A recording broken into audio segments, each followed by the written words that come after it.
What's happening, everybody? Welcome back to the channel. If you guys haven't subscribed yet, be sure to do that. And always follow me at Kyle Pancis on Instagram if you guys want to chat more about your projects or have any questions for me. So be sure to stay tuned for this episode. We are prepping this 9.5 for a good road trip. It's going to be the first massive road trip we've taken with this car, and it's going to be really good. So hop into this video. I hope you guys enjoy it. If you haven't seen the last episode yet, where we revealed the latest new project of a 2007 Saab 9.3 convertible, be sure to check that out. I'll link it above. There's some disclosures in there about upcoming events and some plans that we have in the works that are going to happen regardless of everything else going on around us. So stay tuned for that. Be sure to check that out. And also, here's a little merch plug again. If you guys want to support me and the channel, check out the links below. Holiday season's coming up, so if you guys want some new Saab merch or anything like that for yourselves or somebody that's into Saabs, be sure to check it out. Let's get into this car. I'm gonna explain everything that's going on.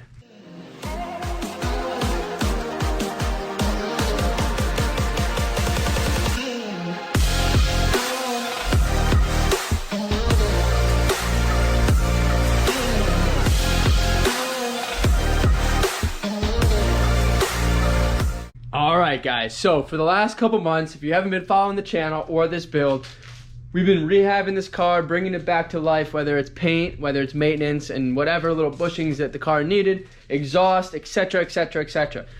Regardless of all that, the car's been running so freaking amazing. I hope I'm not jinxing it. We've driven probably roughly 2,000 miles on it in the last 6 weeks between myself and my dad, because actually he's the one's driving it mainly, but I've been using it myself.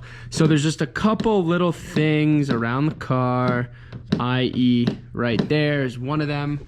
And of course, unfortunately, but these sprayer nozzles are all blocked up and not spraying. I think this one sprays a little bit. So I bought for $6, right? For $6, I bought new ones. We're gonna pop them in there. We'll have fresh nozzles for the windshield washer fluid, because as the winter approaches and the salt roads become salty, we're gonna need those working. So we gotta get that working.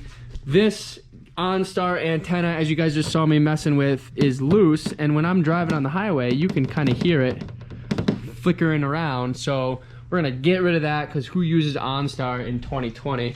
And in its place, I have these little rubber grommets that we're gonna put in to the hole that's on the roof there to kind of block it up and make sure no water leaks into the car.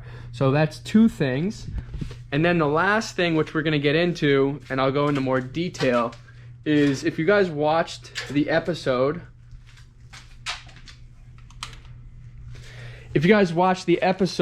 where we did the exhaust, you'll notice that I was looking and continuing to look at some of the seals around the oil filter housing. So there is rubber seals that go into the oil cooler lines on both the oil cooler unit itself and then into the housing of where the oil filter is. I didn't see anything leaking, but I did notice that there was some moisture coming in that area from oil, and I suspect that it could just be the beginning stages of a failing rubber seal. And then over here is the oil thermostat plug seal, which can also start to leak. And if you guys watch that video, if not, I'll go into it more in detail here. There's a little bit of oil in that area around the oil thermostat seal. So for a couple dollars, literally another $5 or $6 on top of the on top of the spray nozzles, I'm gonna get these seals put in there, and I'll show you guys how that's done momentarily and go into more detail. These are things that don't need to be done because it's not actually dripping and leaking, but if I'm driving this thing 2,000 miles across the country back and forth, you know, for a couple bucks, might as well make it right. So we got those two things, and then I believe that's everything under the hood, literally. And then we gotta get that antenna thing situated. So I think the first thing we'll do is that, since it's the most annoying probably based on everything that's going on. And the last thing, if you guys didn't check it out, and I'm just sorry I'm doing this live with you, is in the double DIN screen we got in there, I got a new camera mounted on the rear, but I have to plug it in properly on there. For some reason, when I engage the reverse and the mount and the camera powers up, it's not coming into play on the screen here, so we got to get that situated. All right, guys, I'm literally just gonna cut this thing off. I'm never gonna use it. Never have, never will, so might as well just make my life a little easier.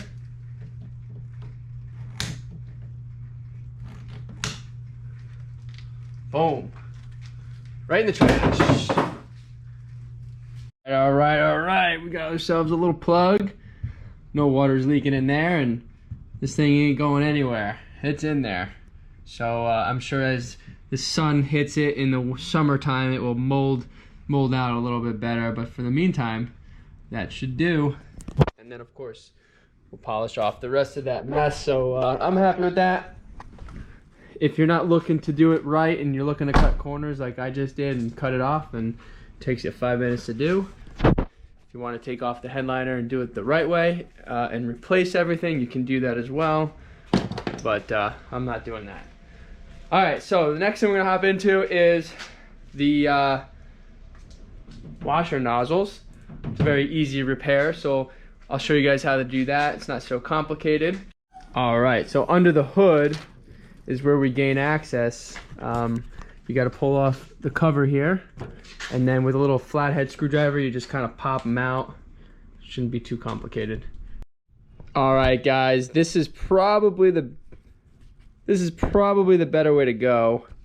I ended up ordering the wrong windshield nozzles for some reason. They have a dual hose here, and obviously the ones off the Saab have a single, so can't use these. So what I ended up doing is I have some CLR in the house, which I'm sure most of you guys have in your house if you guys clean your showers or other areas where water sits and creates corrosion. CLR removes all of that grit and grime. So I'm gonna soak the nozzles in a cup full of CLR for like a half hour, 45 minutes while I go and do the rest of this stuff, and then I'll pull it out and we'll take the compressor and shoot it through the airways to try to unblock whatever's gunking up inside. So if you guys have an issue, with your windshield washer nozzles, this is probably more efficient than going ahead and buying new ones. So it's probably meant to be. I'll just return those other ones where I bought them. So I'll keep you guys posted on this one. Hopefully by the end of the episode, we can have these back on the car, tested and working properly. So I'll stop talking. Let's get into the next task. All right, guys, so here is where the cooler lines go in, and there to the right is that big nut bolt that goes in for the oil thermostat. So these cooler lines on both ends of the spectrum are held in with a 10mm bolt. I should inspect the other side of these lines, but for now I'm just gonna go ahead and replace these, and then obviously pull this out as well. So pretty straightforward job here. I'm gonna try to capture it all on camera, but you guys can see the moisture that's hanging around out here, hanging around over here, that's causing the concern. Obviously not so concerning because it's not dripping, but then again, if everything else is nice and neat and clean, you might as well have that neat and clean. So we're gonna get to that, and then I'll just go ahead and inspect as well the inside cooler lines. All right, guys, I hope you guys can see it through that grate, but right there at the end of the cooler is the other side of those cooler lines, and as you can see, they are nice and dry. You can see the little bolt coming out with the 10mm nut on there, right there. It's hard for me to have the light in my hand and show you, but you guys can see it right underneath the grill. It is completely dry. So that is the cooler line in there, and then above that is your AC condenser. So that looks good, which means the only thing we got to mess with is that right there. So let's just get it done.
Alright boys, you just watched me do the gaskets on the oil cooler lines, and I just pulled out the plug for the oil temp sensor, and that's a spring loaded in there, so when you're unscrewing it, make sure you're just very gentle so that spring doesn't come out.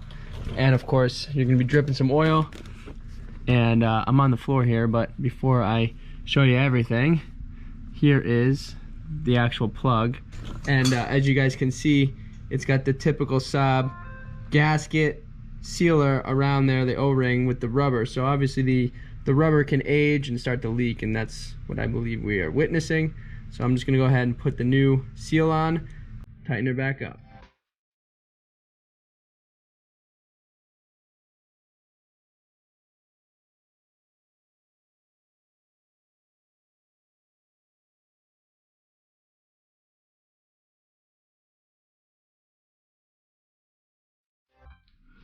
Alright guys, so here is the old washer, and you can just see how frayed that rubber insert is there. It's kind of just all dried out. So based on looking at the surrounding area of where the oil was seeping, you know, between the other gaskets on the cooler lines, I don't think those were the problem child on this one. I really think it was the this one right here. So for, like I said, a couple bucks, it's really cheap just to do them all while you're in there, like you just saw. Pretty straightforward on all of it. The bolt on the oil thermostat, the bolt is a 19 millimeter, or excuse me, 22 millimeter, and you either need to have a 22 millimeter wrench to get that off, or a deep socket like I used to kind of get enough space in there between the frame and the engine. So as you guys just watched, it's all set. So before I start up the car and get it really hot, I got one more thing I want to do. This is also a preventative measure, so I'll show you what that is. That last item, preventative measure, is a check valve. You guys have watched me do so many videos with these Saab engines with check valves.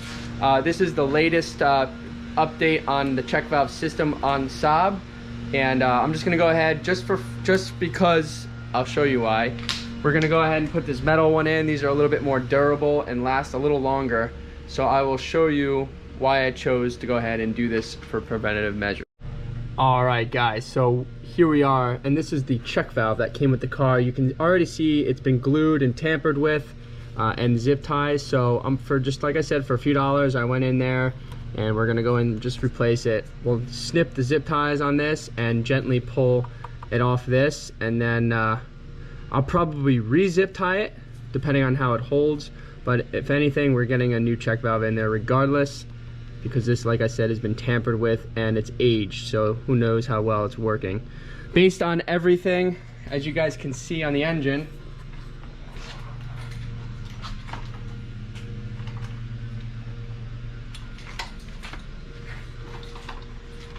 you guys can see after 2,000 miles, it is extremely dry. There is no leaky gaskets on the head gasket or valve cover. Everything is looking really good.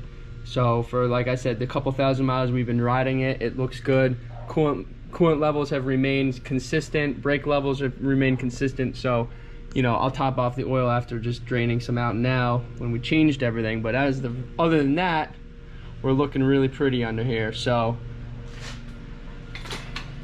let's just hop into this. This hose on the right hooks into behind. It's a little uncomfortable to get to behind the engine, so just a little finessing to get that out. You guys can watch me struggle. We'll go ahead and get this done.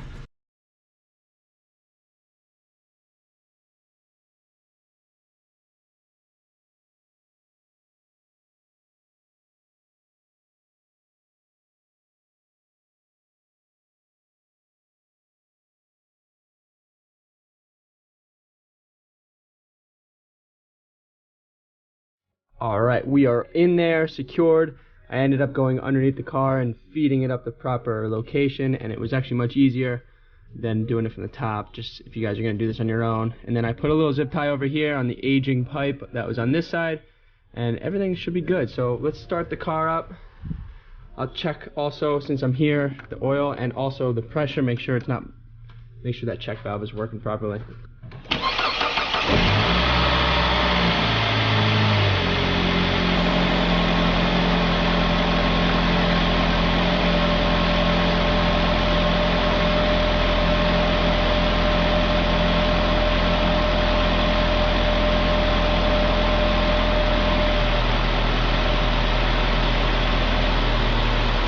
can see, the engine is sucking the glove in. So that's how we know the check valve is working properly. This thing's freaking beautiful.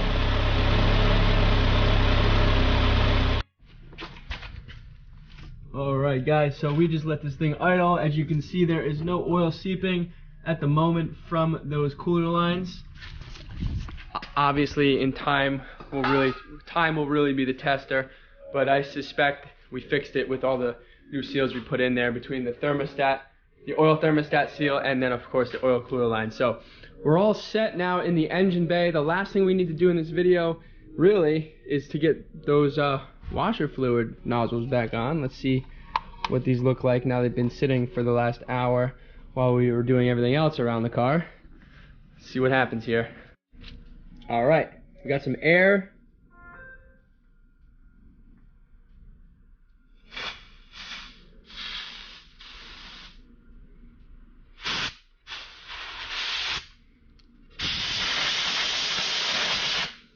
Seem to have sprayed out the CLR.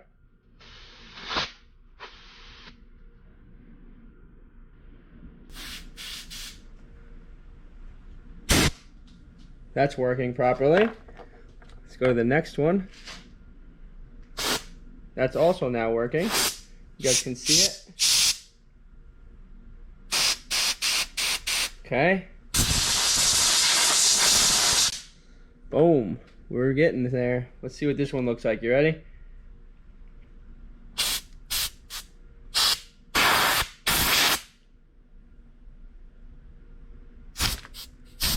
Yeah, that's also now working. So these things are all set. I'll put them back on the car. All right, let's see how those sprayers are working up there.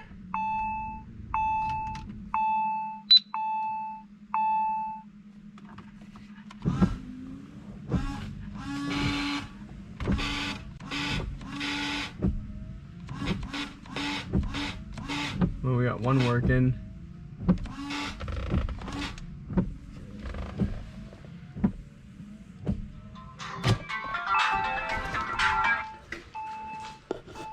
Well, seems like we got one working and the rest are leaking.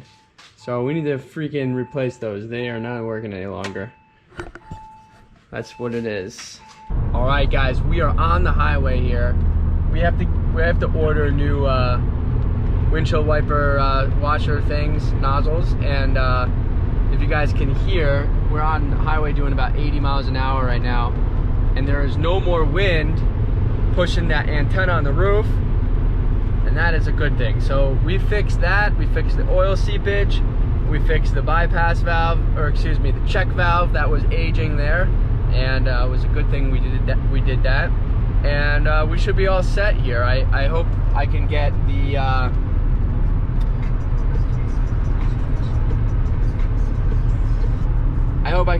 the reverse camera working on this guy, and we should be set.